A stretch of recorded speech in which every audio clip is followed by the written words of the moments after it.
Welcome, everyone. We are super excited to have Dr. Q on the podcast today. Dr. Q is the founder of Indian Palm Leaf Reading Institute. We're going to go way more into what that all means in a second, but first, we would just like to get to know you more, Dr. Q. And something we always ask everyone who comes on our show is, when is the first time you felt something on a soul level? Hello, namaste, good morning, good afternoon, good evening, wherever you guys are out there. Yes, my name is Dr. Q. I'm the founder of the Indian Palm Reading Institute, and thank you so much for having me on your show and giving us an opportunity to spread the word about this ancient and powerful wisdom with your audience. The first time I had a soulful experience, I would say, is by surviving cancer. 16 to 19, I had cancer as a teenager. I could have died, but for whatever reason, God said, it's not your time yet. But I spent a lot of time in hospital, and I saw a lot of people die while I was in hospital, and I survived. So at 16, as you can imagine, was scared, angry, stressed, all of that. And I said, God, why me? I'm just a little, I'm a young kid. As we already had just a few years before that overcome a major stress too. I'm half Persian, half Austrian. My dad's Persian, so we grew up in Iran. And my family, my father's side are Baha'is, and I don't know if I've ever heard of them or not, but during this Islamic revolution and afterwards, Baha'is were tortured and killed and imprisoned, so we had to flee the country, period.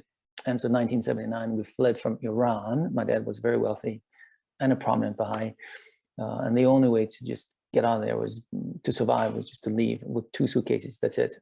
So for overnight, from very wealthy with servants to zilch, so I know what it means to have servants, like literally picking me up every time I fell, to not having money at all, because my mom became our breadwinner in Vienna, Austria, because she's Austrian, blonde and blue-eyed, hence my, I guess, mixture, because I don't look either, I would say, either full Persian or full European.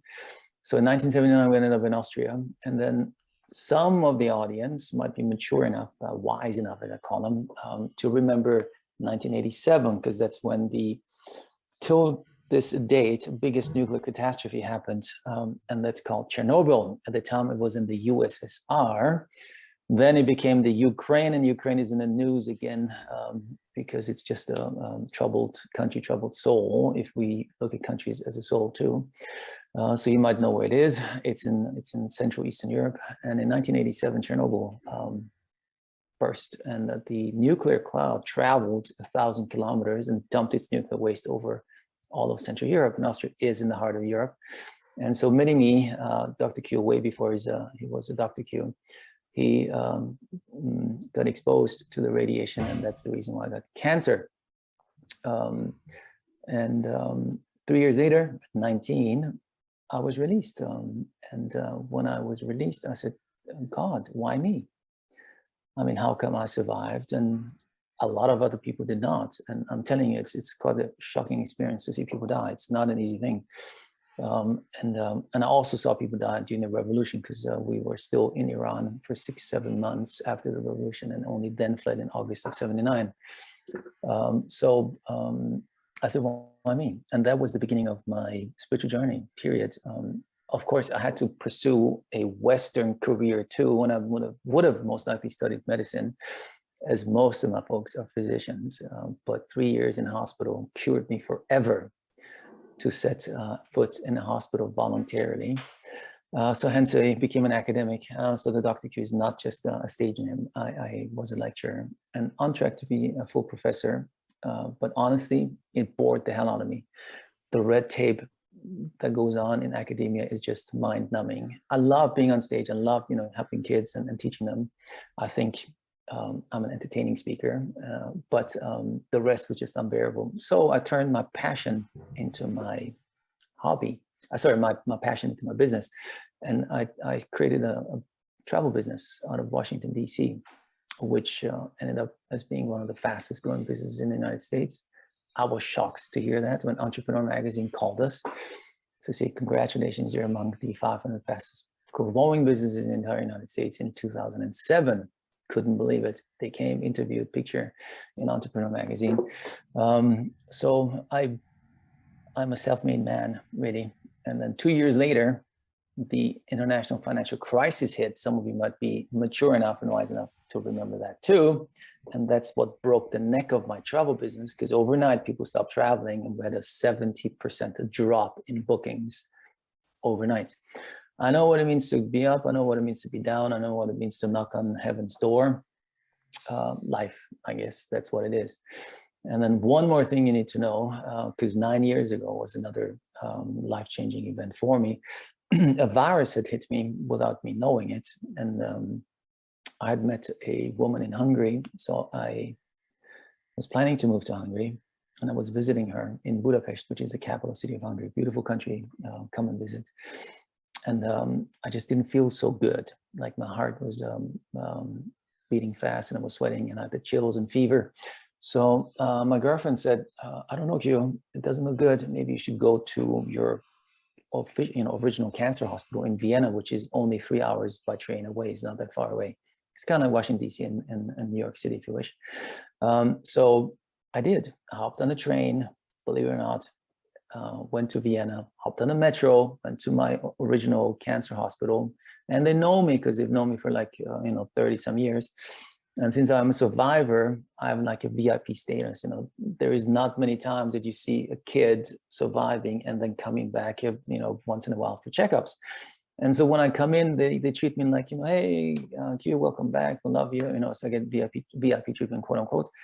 And so I said, look, guys, I don't feel so good. My girlfriend pushed me to come here, and here I am. So they checked me out and said, well, you're lucky that you're not dead. Now you got to stay here. I was like, really? I don't know what's going on. So yeah, it's very extreme. You're super sick because my heart was inflamed. It's called myocarditis. I had water in my heart muscle, heart sac, and water in my lungs, pneumonia. I didn't know any of that. I just thought it's something minor. That day when they said you have to stay, you cannot leave anymore, I collapsed.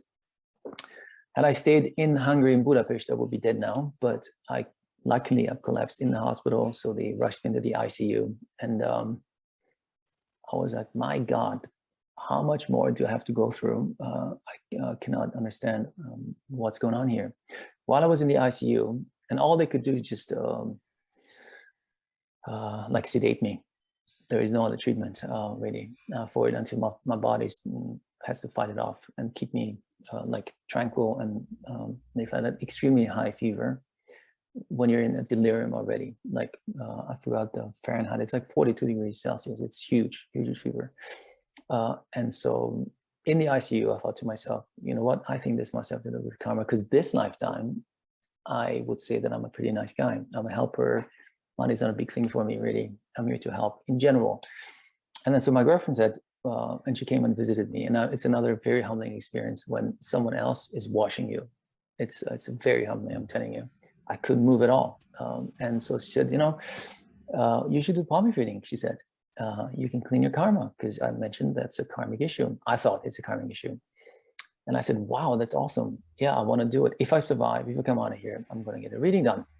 And apparently I did survive. So when I came out, I then got a reading, an Indian palm reading. And that blew me away, I'm telling you. And I told you that for over 30 years, I've been on a spiritual path. I've been meditating for God knows how many decades. I love Ayurvedic principles. I studied at the Institute for Integrative Nutrition some 15 years ago, which is the biggest nutrition school in the United States. Joshua, the founder, is a friend of mine now. So I know about the power of nutrition. I know the power of the mind. I believe in it 1,000%. So hence over the years, I did more spiritual things than most people, I can assure that. I've been to John of God in Brazil several times. I've been to shamans in the Amazon where there is nothing, no electricity, no water, like you're going to use the bush as your toilet. It's scary. It's not an easy thing to do, especially for me, who is a spoiled, city guy. And yet I did it just to experience and see what's out there. And so I did this too. Of course I did. And blew my mind. And when I say blew my mind, it doesn't come easily. I just want the audience to understand that I've done a lot of things. And when something blows my mind, it really means something. And in the reading, I was told so many things. One, for example, because I'd met a girl from Hungary, I was planning on moving to Hungary anyway. The reader, who's Indian, he's never been outside the radius of about 200 miles of his town, his village, in the southernmost state of India, by the way, called Tamil Nadu. He told me, oh, and you're going to live in Hungary. blew my mind. Oh my God, how can an Indian guy who doesn't even know where Hungary lives? And I assure you, I'm 99.9% certain, had I shown him the map of the world, and I would have said, can you just pinpoint Europe, not Hungary, just Europe, roughly, I'm sure he would not have been able to do. Not because they're not educated, just a different universe to them altogether, because India is so big that why should they know anything about the world outside of India? Anyway, so when an Indian guy does not know me, tells me that I'm going to be living in Hungary, which I now do, I knew it was the right decision for me. So ever since that time, so 9 years ago, almost 9 years ago, I moved to Hungary, by the way. And he also casually said, oh, and by the way, you're going to bring this to the West. And, you know, the audience out there who cannot see me, I'm a white guy, you know, I'm not an Indian. So I thought I don't know, he's either flattering me or he's joking with me. I had no plans whatsoever. All I wanted is to get my karma cleaned and not to be in a hospital ever again. Right. And yet here I am 9 years later talking to you about it. The reason being very simple too. I was so overwhelmed, excited about my experience that I just shared it, just like I shared with you, with my friends and family. And they all wanted to get a reading done too. And I said, wow, awesome. Let's hop on a plane. I'm going to organize it. You know, we're going to fly there and get it all done. And that's when I realized that even though I'm a traveler, I've been to well over 100 countries. I'm a gypsy, you know, I'm a nomad. I love traveling. To me, traveling is second nature. But then I realized to most Western people, India is a no-go zone. They will never go to India, period. To my Indian lovers out there, I'm sorry to say that it's just the reality of it. Either it's too hot, too humid, they're scared of India. You know, the poverty is quite shocking. You need to get used to that too. It's not an easy thing either. And for me neither. You know, every time I go, I have to deal with it myself. Or the food's too spicy. I don't know, whatever the reason might be, they just don't want to go. So that's how I then thought maybe I can do this online somehow, because in my reading, I was told to bring this to the West, even though that was not my driver. It's my last life, basically, and that's a blessing. And in your reading, you're being told that too, if indeed this is your last life. And last life is a blessing. It's a gift, which means you can reach moksha after this lifetime, liberation. You don't have to come back. It doesn't mean that you have a carte blanche. It's not set in stone, because nothing in life is ever set in stone, but you got to work for it. So as a last lifer, my duty is to help others with their spiritual development and do social service. That comes natural to me anyway. So I thought, okay, let me just help them and see if we can get a reading done online. Of course, you know, 9 years ago, we're talking Skype, you know, very basic. And when we started doing that, I realized that my friends didn't understand the Indian English called Hinglish. So I had to sit in every single reading and retranslate into English for them.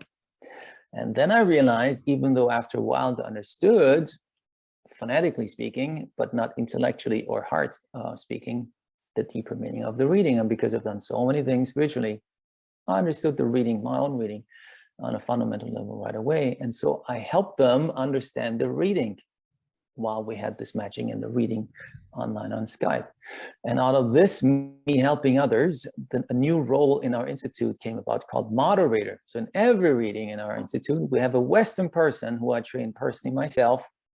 We call them moderators to help with retranslating. So if somebody doesn't understand the Indian accent, so you have an Indian speaker helping you with that, but also understand the deeper meaning of the reading.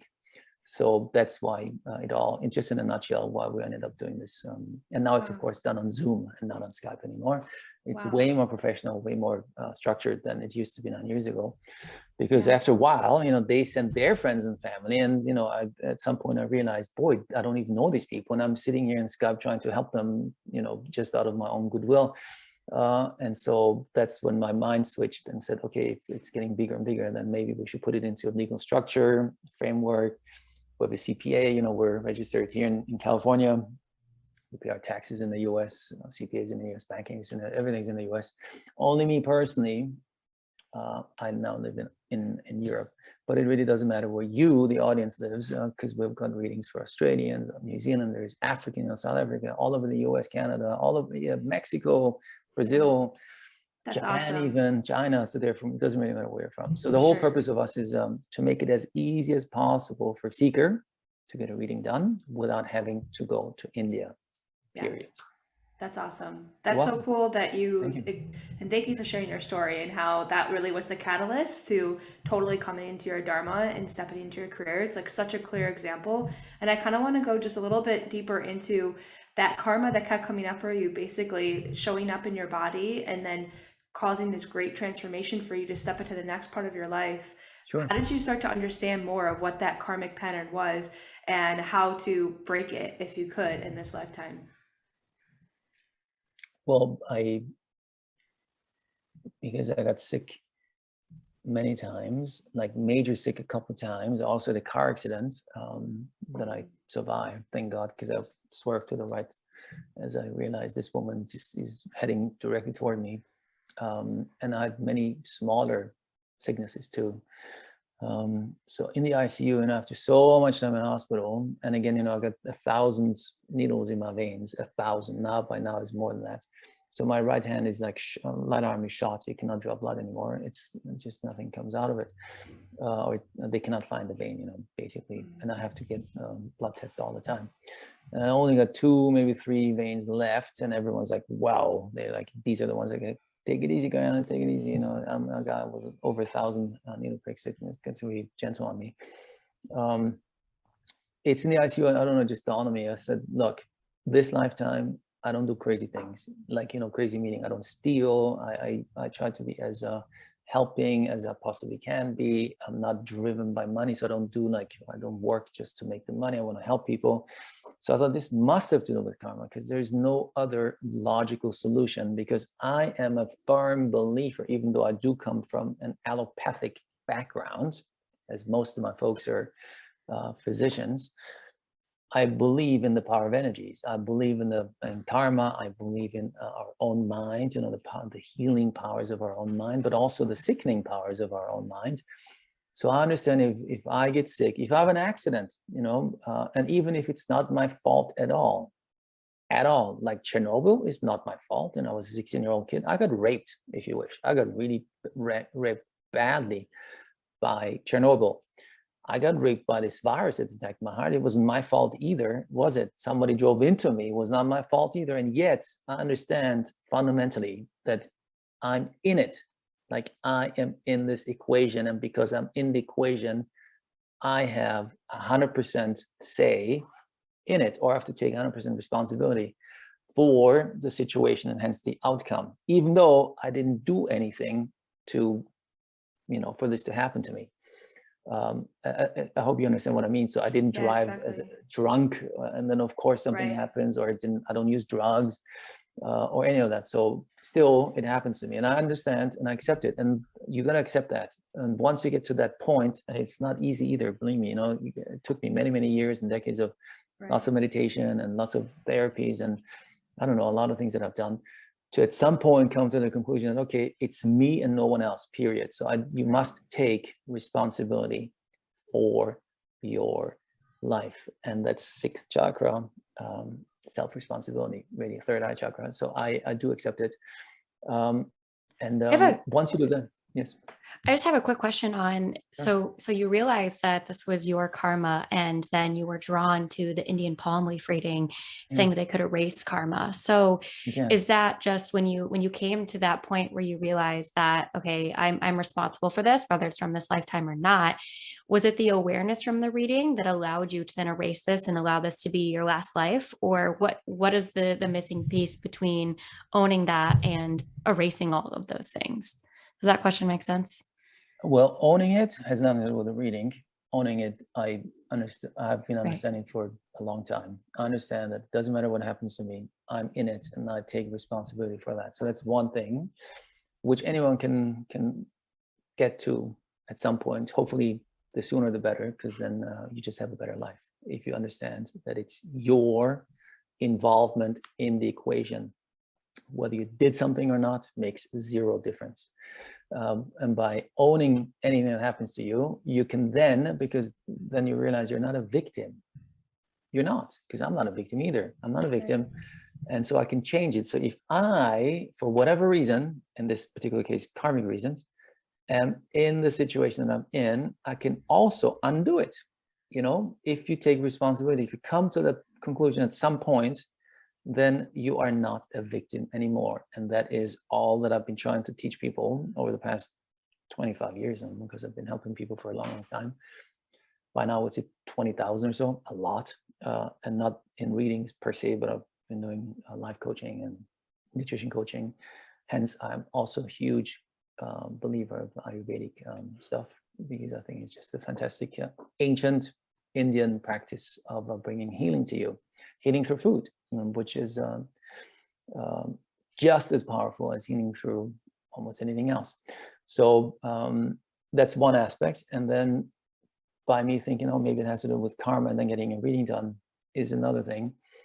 Because so my primary driver to get a reading done was to overcome karma, because in your reading, if you carry karma, strong negative karma, that is, that impacts your life negatively this time, then the reader, good, like an authentic, ethical reader, that is, because I need to touch upon that too.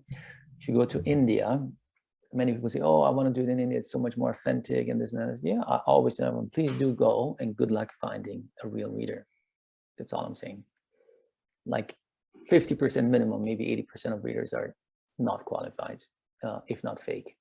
So you got to find a real reader, because a reader takes 5 to 7 years to become a reader.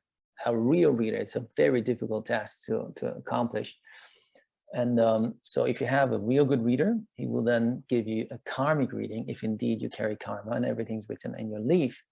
And if that's the case, he will tell you who you were, which year you lived in, which country, which social status you had, the job you had, and what you did to then now be stuck in whatever vicious cycle that you are stuck in this lifetime. And the reading itself, the leaf itself, we haven't even talked about palm readings at all, but the leaf itself gives you healing modalities. So for each block, each obstacle identified in your reading, the leaf itself gives you remedies. We call them pujas. A puja in India is a healing modality, is a prayer ceremony or ceremonial act. But to my Western folks, I always say, look at it as an energy shifting exercise. Because if you own the fact that you have this issue as being your issue, it's not happening upon you and you have no say in it, you are in the equation. Hence, you have fundamentally something to do with this. Then that means your energies are off somehow in whatever way, because you keep having an issue. That means your energies are off. Because if something is going well, that means your energies are in flow. That's beautiful. It's like it happens, you know, I don't know, you find new love, you find a job, you make enough money, whatever. Awesome. But if something is off, that means your own energies are off. And so I refer to these pujas as energy shifting exercises to help you overcome the blocks identified in your reading by shifting, changing the energies inside. And by shifting and changing the energies inside, you attract better energies, and hence you can create a better life trajectory for yourself after your reading. What's really cool is that that's the awareness around your karma cycle seemed like that was a major part of your healing in itself. Just to go from that, not from victim, to taking responsibility of everything, which I think is so inspirational for anyone listening who feels like, why me? Why is this all happening? And it's like an example of someone who's been through hell and back time after time. And just by having that awareness of like, this is why it's happening, a fuller perspective, that's where the healing happened. So I want to hear more about what actually happens in these readings, because beyond just, identifying what's going on in my life, which is really cool, I'm interested in how it can really help you understand your dharma, what your life purpose is. Sure. Now, first and foremost, I need to explain you what it is, because people need to understand what it is. Yes. I call it Indian palm leaf reading because when I started this, I realized nobody in the West knows what it is, even though it's been around for 3,000 years in India. Indian, so people understand, hopefully it has to do with India. Palm leaves, so hopefully people understand it has to do with palm leaves and not the palm of your hand or tea leaves. And still, they mix it up.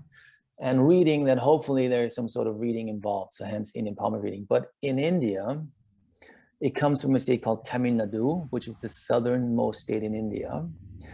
It's elongated like California, with one big difference. It's twice as big. So there are 85 million people in that one state alone, and they're Tamils, and they speak Tamil, and it's the only state in India that is not teaching the common language that Indians have when they travel within India, called Hindi.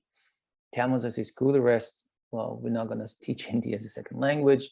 We're our own little nation. So when they go outside of Tamil Nadu, it's difficult for them to communicate. So they all communicate in English, and vice versa. So when you got somebody from out of state come in, they don't know how to communicate with Tamils unless, of course, they speak Tamil or English. So that's where it is. And in the central parts of that big state called Tamil Nadu, legend has it that about 3,000 years ago, so-called Maharishis, Maharishi means great sage, meditated to the Hindu gods, Shiva, Parvati, Ganesha, and so forth, to receive the power of foresight and then write down life trajectories for soul. So it's astrology for your soul, if you wish, not your incarnation now. I'm a white guy and still I believe too, even though I have nothing to do with India. So for souls, whenever they're ready to receive, whenever the time is there to receive the message. So in India, we call this not Indian palm reading, but Nadi astrology or Nadi reading, because Nadi means leaf, the leaf itself. Nadi means seeker, the person who is here to find the leaf and get the information. Nadi means the exact time and the moment when the information is given to the seeker. Nadi also means pulse, for example, so it means a lot of things. Hence, they call it Nadi reading. And these Maharishis, those of you who get to watch this on YouTube, I guess, you get to see these are the 18 main sages that wrote or dictated the leaves. The guy in the middle with the pot belly, his name is Agastya.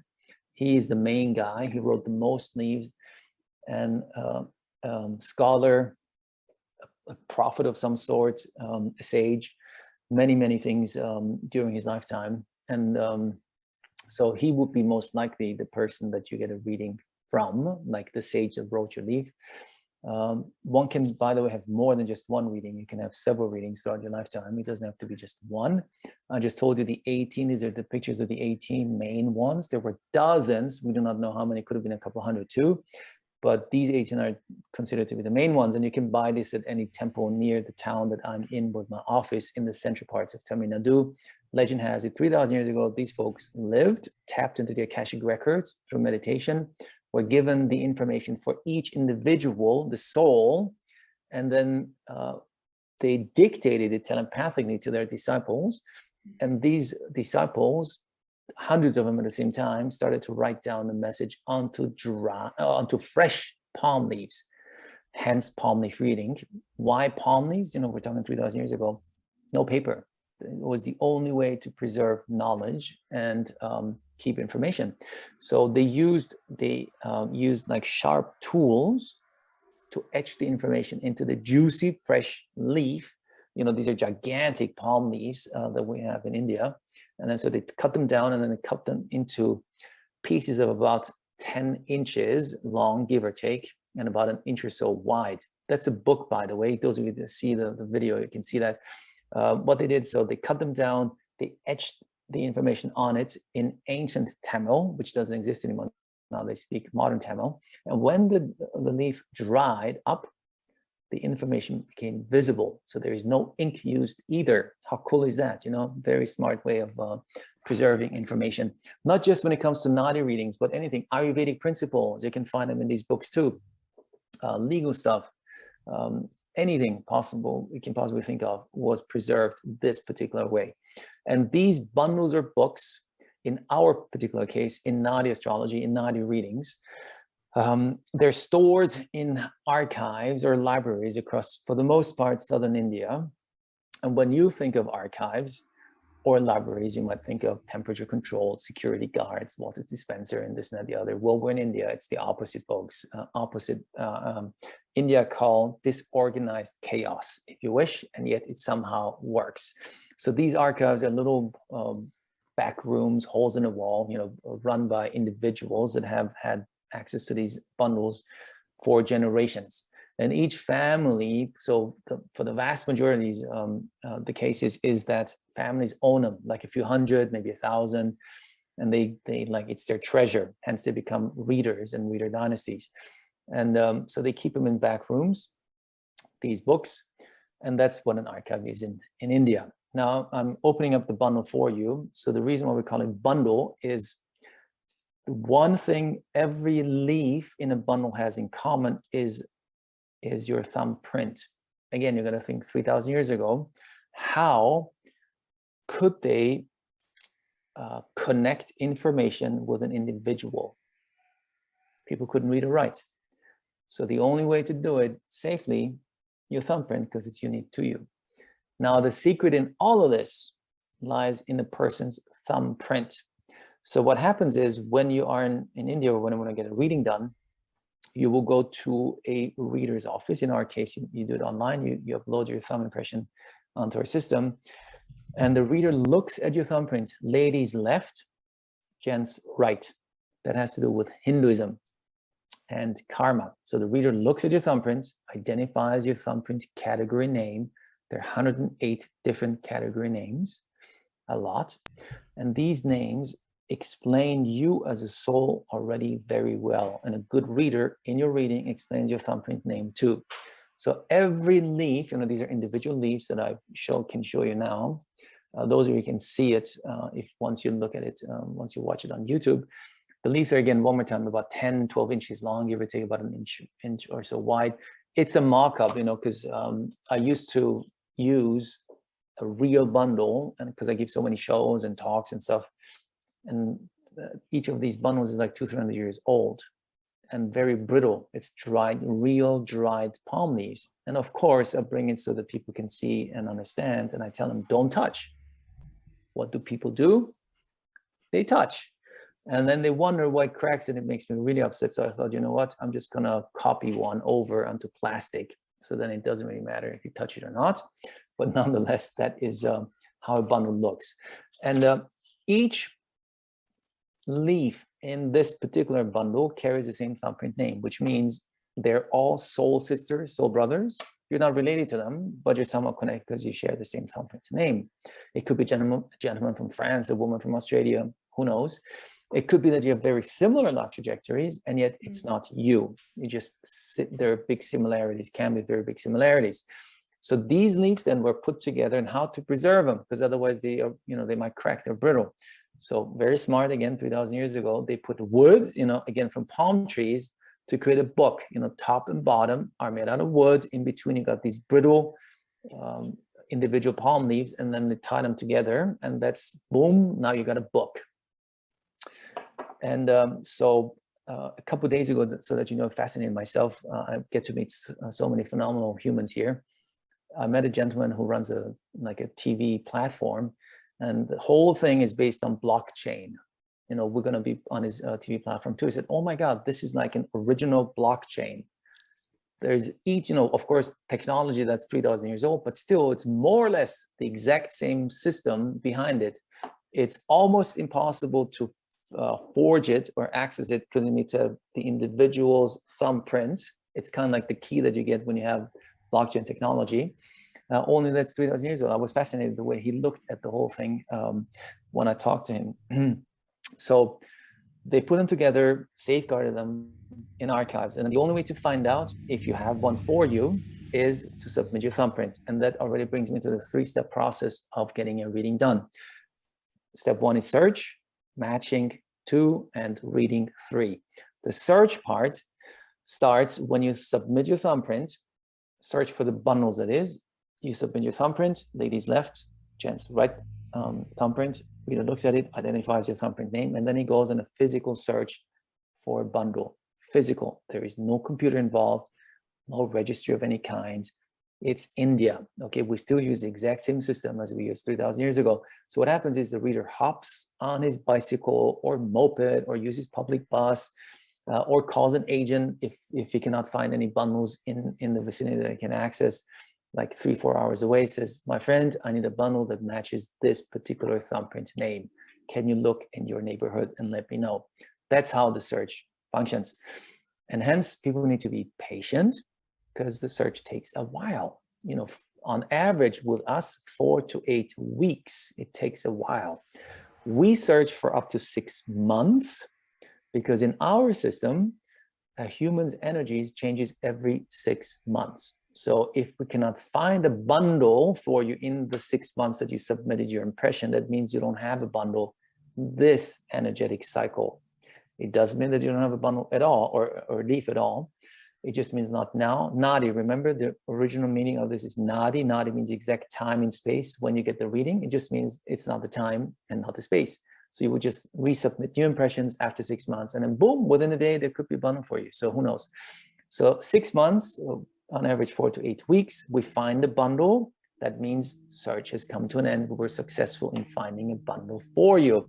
Then the reader will bring the bundle to the office, and we in our case, we will send you an email saying, congratulations, Angelica or Rachel, we found bundles for you.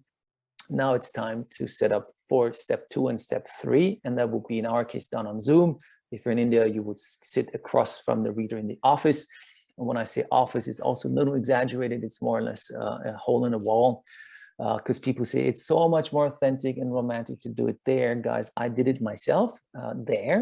It's anything but romantic and more authentic because it's hot as hell, humid as hell, mosquitoes everywhere, and they use incense that blows your mind. And because I had cancer and chemotherapy, I'm very sensitive to scent. And when they light not just one stick, but 20, oh my God, it was a major challenge for me to sit across from the reader and then focus on writing down what he was telling me. So the matching and the reading happens in one session. It takes about 3 to 4 hours, in our case over Zoom, where we have the reader and the interpreter.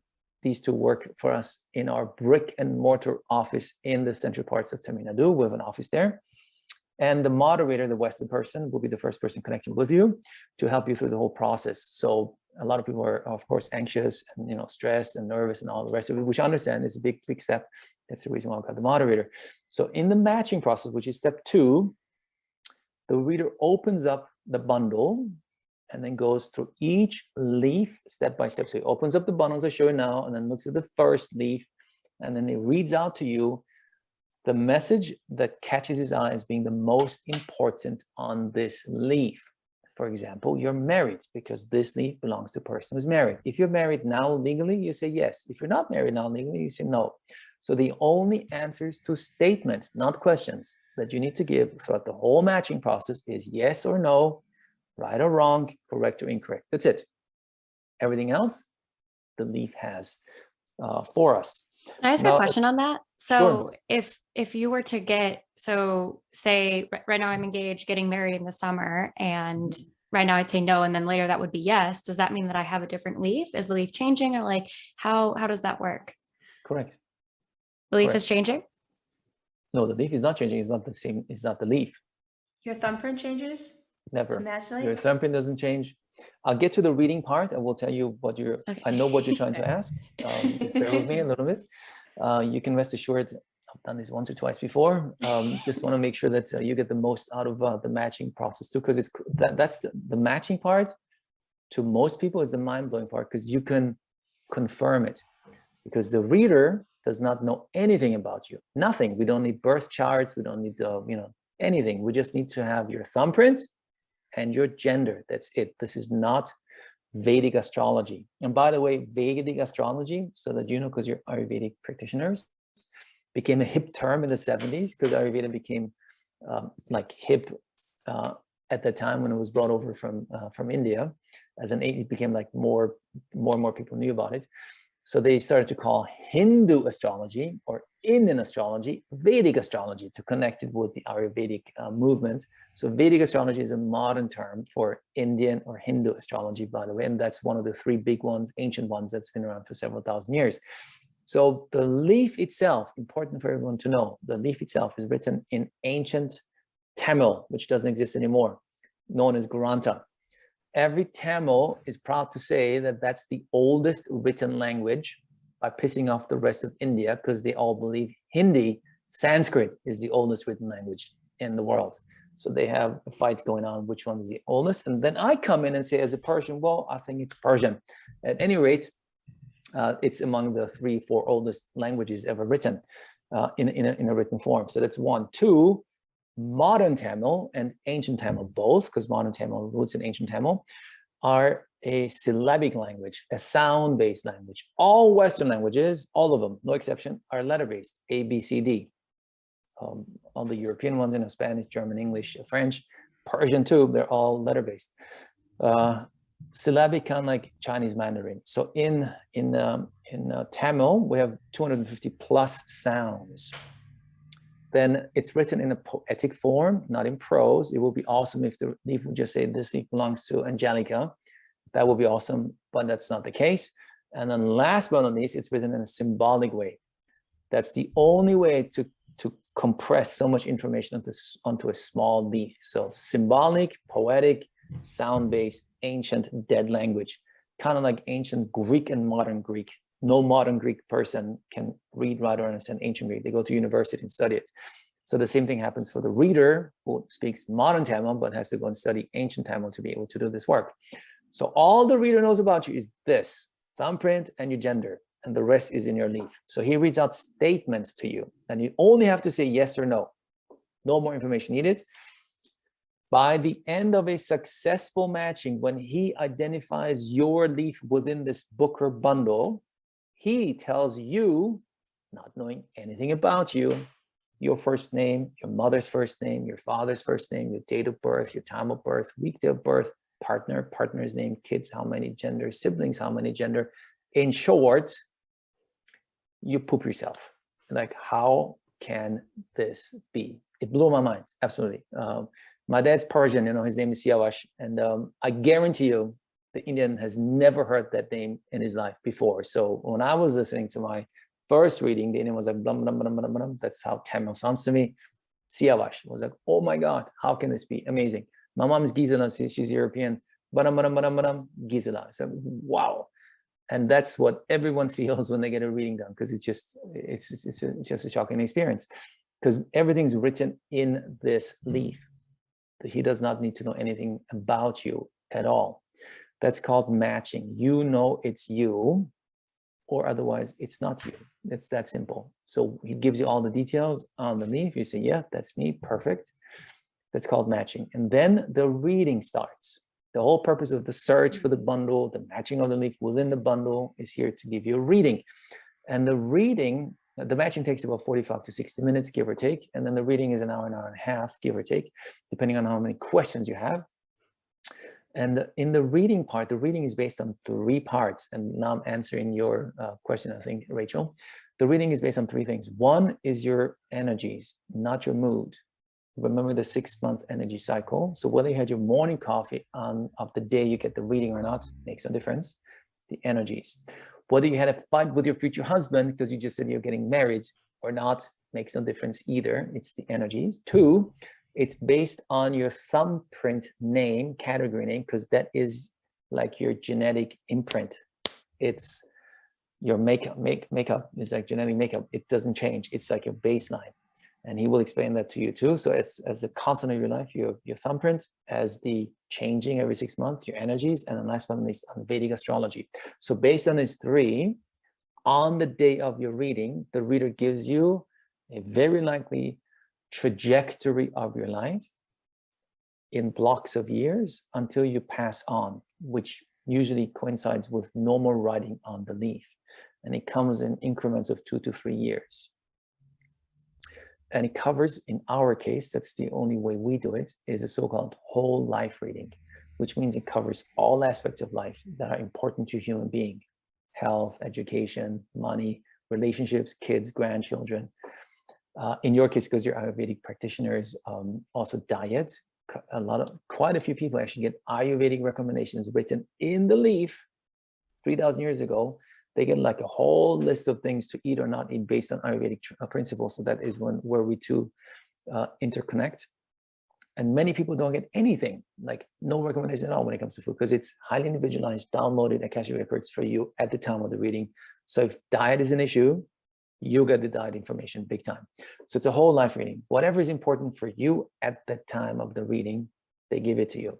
Which means if you're 80 years old, and we have many, many people that are in their 70s and 80s, believe it or not, To them, career means nothing. To them, I don't know, relationship means nothing because, you know, it's at the end of their lives. But what's important to them at that time, and I know my mom had a reading with us too, and the reader did not know she's my mom. I was just a moderator, is their kids and their grandchildren. That is their universe, period. I'm telling you, that's how it is. So basically, a more mature human being gets a reading for the kids and the grandchildren, because that's their universe. You know, they want to know, is my baby going to be fine? Is my baby's baby going to be fine? So that is what a reading is. And an 18-year-old, you've got to be 17 minimum-ish to get a reading. The reader needs to confirm if you already have a leaf because you're so young. To them, having grandchildren is like way beyond what they can possibly comprehend. So to them, career, you know, university, that's very important. They get the whole thing too, but to them, the next 10 years or so are very important. So it's a highly individualized experience. Now it's a whole life reading, and you get the good, the bad, and the ugly. From the moment you get the reading done, so if it's good, like a good period, you can utilize it because the reader tells you now it's a good time for X. Write a book, move, find a partner, get a child, whatever it is. Good. Whether you do it or not, again, we're coming back to self-responsibility, is up to you. Because the reader won't be there with a gun against your forehead saying, I told you 5 years ago, now is a good time to write a book, or now is a good time to move or expand your business or start something new. You now know it. What you do with it is up to you. You got you're self-responsible, free will, and choice. And if it's not good, if you identify as a block in your health, relationship, children, I don't know, career, money, spirituality, whatever that is, embrace it as a blessing, because you know now already I carried these blocks which will manifest themselves in one way or another in my life in the future. So for each block, I embraced it. You know, I was like, oh my God, I already know this, so now, so I can do something about it, because your life is not set in stone. No one's life is set in stone. You created reality every day in you with every single moment. The thoughts that you have, actions that you take, non-actions that you take, you create reality too. Oh, you got a little kitty cat. Yes. Angelique, she's cool. And the He loves the camera too. Yeah, of course. She seems to be what do you call him? A stage. He is a stage whore too, huh? Yeah. He's like, I want to be in the show myself. So that's the reading. So, and for each one of these blocks, you get a remedy at the end of the reading, and that is its own chapter. There are like 12 chapters on a leaf, and the last chapter is a puja chapter, which means remedy chapter. Literally translated, it's, as I told you before, a prayer ceremony or ceremonial act. And a prayer ceremony is basically you chanting a mantra dedicated to God or goddess. In Hinduism, it's not a religious act, but you're going to look at this through historic glasses. That 3,000 years ago, these Maharishis living in the southernmost parts of India only knew of Hinduism. Hence, they utilized the power of Hindu gods to get the power of foresight. And in Hinduism, because you're Ayurvedic practitioners, I think you might know anyway, is the only religion that has no written books about the religion. It's not. It's and they have gods for each obstacle. If you want something, you go to a specific god. If you want to overcome something, you go to a specific god. So there are plenty of gods, and each one of them is like a manifestation of a block remover, if you wish, or a wish fulfiller of some sort. And so in your leaf, you're being told you got to do a mantra. If you have any issues, for example, with your children, or if you want to be pregnant and have a child, addressing your issue because you're getting married maybe, and the leaf identifies an issue in that, the reader will tell you, do mantra 5 Thursdays in a row, for example, to Guru Darshanamurti. Guru's job is, Darshanamurti's job is to help with children. If you got issues with them, if they are sick maybe, or if you want to be a mom, Guru Darshanamurti's job. Or if you have issues with your partner, God forbid, Lord Murugan's here to help you, to overcome issues with the partner or to find a partner, either way. So each one of these issues is identified and is given its own mantra, its own puja. And these pujas are cumbersome. They're not easy, and you got to do these pujas verbatim. Everything in India is up in the air and is negotiable, but the pujas are not. They have a Germanic approach to them. A, B, C, D, you're going to follow them exactly as prescribed. And it can take you 6 or 9 months. It takes you quite a while. Most of them, as I said, there are prayer ceremonies. You get the mantra, we transliterate the mantras into English. You can read them, whether you pronounce them correctly or not has no impact. It's the intention that counts, and that you do them correctly on the day that you were prescribed. They could also be a physical act, hence puja, not just the mantra. Physical act, I can share my own if you want. I was prescribed feed the needy on 2 consecutive Wednesdays. And I asked the reader, what do you mean by that? Should I do soup kitchen? Should I donate money? Should I go to the local bum and give him a sandwich or something? I said, oh, you figure it out. Man, when I was stressed, because if you screw up that flow, you got to start from scratch. And I didn't want to screw up the flow. And by then I already had moved to Hungary, and I don't speak the language. I'm a foreigner, don't know anyone. But the night before it dawned on me, oh my God, of course, that's what I can do. I had noticed an elderly lady in a cafe that I still go to once in a while that I thought doesn't have money. So I just told on the Wednesday to the waiter, you know what, I'm just going to pay for her food, for her lunch. Oh my God, that was one of the best experiences I've ever had in my life, because when she looked around saying, oh my God, who's paying for my lunch? And I told the waiter, don't tell her that it's me. I was overwhelmed myself. And so this experience, and then the next time I gave it to a couple, believe it or not, a young couple. They were, in my opinion, their energies, because I didn't understand Hungarian, I still don't really understand Hungarian. They were like off. To me, they sounded like fighting. A young couple. So when I paid for them, even though financially I don't think they necessarily needed it, but they needed it beyond financial reasons. It changed their mood, their energies, like instantaneously. And they looked around and was like, oh my, and so I helped maybe save a relationship by just giving them a little energy shift there, by paying for their lunch. And I've been doing so ever since, I'm telling you. So when I'm like in line with Charbucks, that would happen a couple times ago, Charbucks, overpriced, over roasted coffee. Used to be called Starbucks 20 some years ago when it was good coffee. Sometimes, when I see people a little angry and stuff, I'll, pay their $5 coffee. It helps them, when it changes their energies, it changes my energy. It's a beautiful thing. So the audience out there, you can do so too. It doesn't cost much, but you can help people really on a deeper level when you connect with them. So through such a small gesture. Or it could be feed cow and baby cow, on 3 consecutive Thursdays, feed cow and baby cow with spinach and hay. Like, oh my God, cow and baby cow, how can I do that? But you have to figure it out, because it's a symbol for mother and daughter or son to connect with the person. So it's a physical act, and you got to work on it to make sure that you can do it. To me, also, they told me on 5 Fridays, give fruit and candy to at least 5 children. Now look at me, I'm a middle-aged white guy in Budapest by myself, not knowing anyone. I thought to myself, boy, oh boy, if I walk around on the streets and hand out candies, might be an issue. might be an issue. So, but I figured that was my original thought. I was like, man, I don't know anyone. How can I give 5 kids something? I thought, I'm just gonna be standing at the corner and just gonna hand out fruit and candy. But then I had a much better idea, of course, and I followed through with that too. I just called an orphanage, kindergarten, and said, look, I'm not a weird guy, a foreigner here. It's called a puja. I did the palm reading, and it's a healing exercise. I will come by every Friday for 5 Fridays. I'm going to bring a sack full of fruits and candy, give it to everyone. So it's at least 5 kids, and beautiful experience. So I'm telling you, beautiful. So we figure it out. So that's a mantra puja. A puja, either you chant a mantra or a physical act. You may also be prescribed an optional extra mantra puja or fire ceremony in India to be done by a priest. Now, your own pujas are called temple pujas. So the mantras that you chant or the physical acts that you do. Because if you're in India, you will go to a temple and do it there. But we help you to just create a temple at home.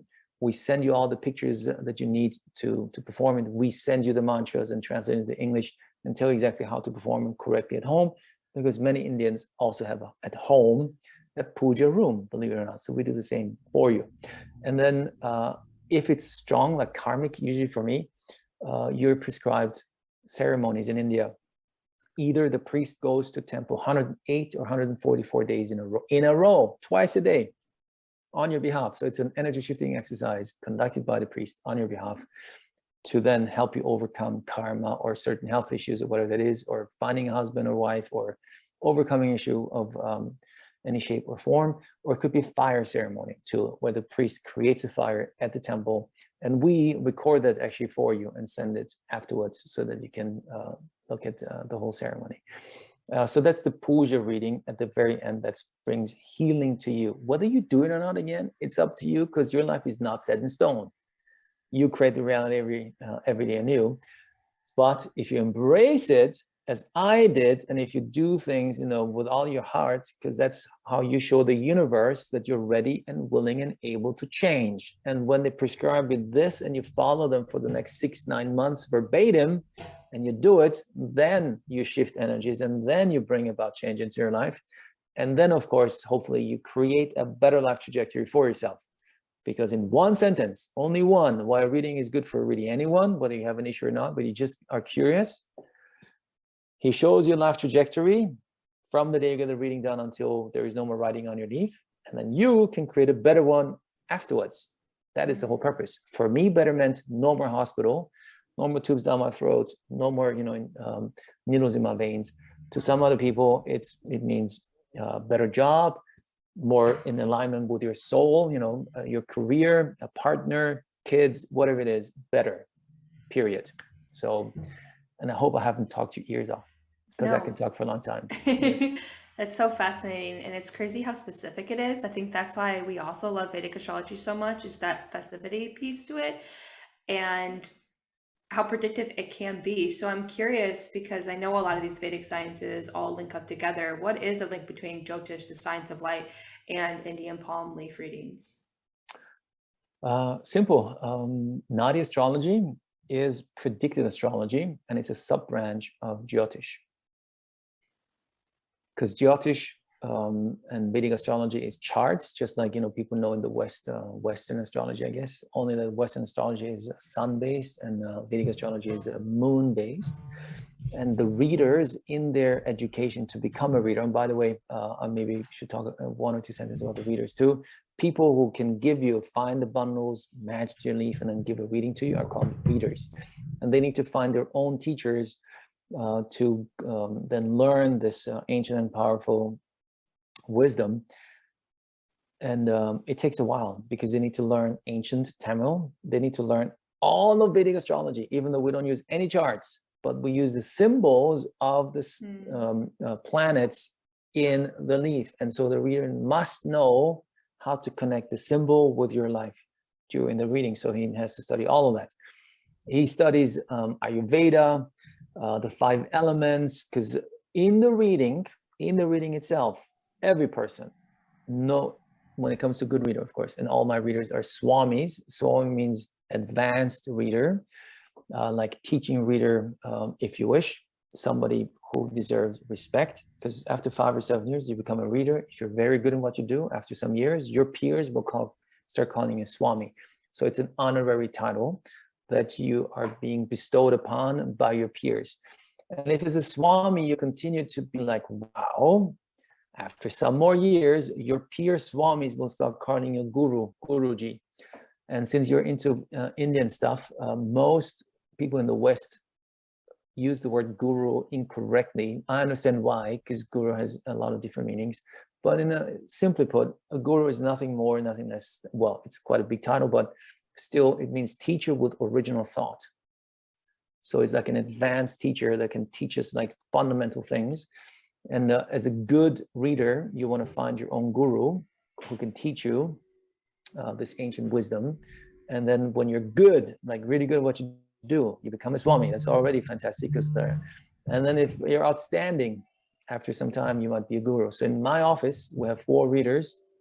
They're all Swamis. One of them is a guru. The second highest in ranking is a Swami in my office. But outside the office, he's a guru. Because in the office, we can only have 1 guru, and everyone has to stick being a Swami. But outside, in his own town, village, he's also Guru, Guruji. But out of respect to the oldest in our system, in our office, he remains a Swami and accepts that there can only be really one Guru, Guruji. So that's what a reader has to study. So 5 elements, anything has to do with the 5 elements. Gemology, you're being told your lucky gems. Numerology, you're being told your lucky numbers and days of the week. The lucky directions, which direction is good for you to move or to live. The 5 elements I told you. What else? Lucky gems I told you. So it's a very complex, intricate experience that shares with you a lot of information, way more than you can possibly understand during the reading. But don't be overwhelmed. Just take it as a red thread. That makes it simple. Take it as a general direction, not verbatim, because that's a waste of everyone's time, because your life is not set in stone. But from the moment you get the reading done, you have a good idea, okay, this is how my life could pan out if life were linear, but it's not, obviously. But from that moment forward, that's how it looks. And based on what you're being told during your reading, you then create, hopefully, because you're embracing the reading, a better trajectory for yourself. And that's a winner, because then you understood the deeper meaning of the reading, not verbatim, general direction, so that you can create a better life for yourself. As I have done, as I'm thriving to do, I don't know when I'm getting there, but I'm thriving to do it every day. And so that's my 2 cents, I guess, for now. I love it. And just to circle back my question to make sure I understand, the way that the leaf would know who I am is because I'd only be seeking out a reading at a certain point in my life. Mm-hmm. So it'd be aligning place and time. So if I were to do that, it's supposed to be when I'm married, then that's why I would answer yes to that question. And that's when all of the information would match. You can have a reading done now too. When the leaf says, are you married now? You just say no. What will happen is, many times, because they're very intuitive, these readers, the real ones, the real good ones, they blow my mind, really, they do. They're such humble, in-tune humans. That's way beyond what I in the West can understand. They know how to interpret the leaf. So if you're not married, sometimes they are, but you are in a committed relationship, which you are, because you are, engaged. Even if you're not engaged, but you're in a committed relationship, means, I live with him, or I've been, with the person for 5 years, even though I don't live with him, but I'm in a committed relationship. The reader will many times say that, okay, you're not married, but are you in a committed relationship? Yes, I am. Well, then boom, there you go. And then it continues. Got it. So there's just still one leaf. It's not like there's some for each energy cycle. Okay. So that was my question. And we're running out of time. So I just want to make sure that we have the opportunity for people listening who would like to have this done. Where can they find you? And learn more. Sure. Thank you. Well, my website is super easy. It's indianpalmleafreading.com, indianpalmleafreading.com, where you can find more information. We're on Facebook, of course, too, Indian Palm Leaf Reading. We're on Instagram, too, Indian Palm Leaf Reading. We're on YouTube, Indian Palm Leaf Reading Institute, where you can actually watch full matchings and readings, where some of our seekers were so kind. Everything's private. It's never shared, and the recording is destroyed afterwards. You will get a recording. But they said, oh my, I'm more than happy for this to be put on YouTube so that other people can see how the experience is. So whoever's interested, go to YouTube, Indian Palm Reading Institute. There are several kind seekers and supporters of our cause who allowed us to put their entire experience on YouTube, with crying and being shocked. The whole 9 yards is right there for you to see how a matching and a reading works with us. I'm the one conducting it, not necessarily whoever gets the reading done, because we have too many readings, but I'm a moderator in their case. Then just as I promised our hosts today, Rachel and Angelica, thank you so much. The search costs $100. So if we cannot find bundles for you, you get your $100 back, but it becomes non-refundable once we find bundles for you. And then the matching and the reading costs $400 usually, which is only due once we find bundles. And once you pay, you then choose any day of the week, because we're reading 7 days a week for your matching and reading. Just make sure that you're 4 hours set aside so that you're not stressed. It's an hour or so for the matching. Then there's a little break so you can catch your breath and get a cup of tea, smoke some doobie just to calm your nerves, whatever you need to do. And then there is the matching and the reading, which is an hour to an hour and a half or so. Very important to me is also to share that it's an institute. I'm here to help people more than anything else, because if I wanted to be a millionaire, I'd be doing something else, not this. You can rest assured. I'm helping the seeker to get a reading done from the comfort of their home, wherever you guys are located, but I'm giving back to India more than you might possibly Imagine, because all my readers are educated people. They got masters in engineering, mathematics, teachers, but they chose to be readers. So they went back to school, to guru, and studied to be a reader. But as you might appreciate yourself, when you're in the healing world, you don't make much money, period. So they gave up on making more money by going up north where the engineering jobs are, where the IT centers are, where call centers are. That's what India is famous for. And they stayed in my little town to be readers. So I promised them many years ago when we started this, stick with me. I way overpay you so that you can have a decent living and support your families without being stressed. Just stick with me. It will take time. Of course it takes, and we're still growing, but we're almost there. At the same time, I'm supporting 2 orphanages.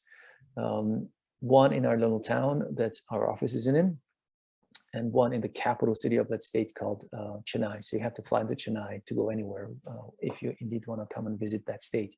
So every reading helps me help other people and yourself, so that you know where I'm coming from. And for your help and support, I'm of course very, very appreciated. Thank you. Yeah, thanks for coming on today. And we'll have all of those links in the show notes, guys. So go ahead and click that and sign up for your reading, and then let us know how it goes. I'm excited to hear some real life stories from all of those in the audience. So thank you so much again, Dr. Q, for being here today. And everyone, we will see you next week.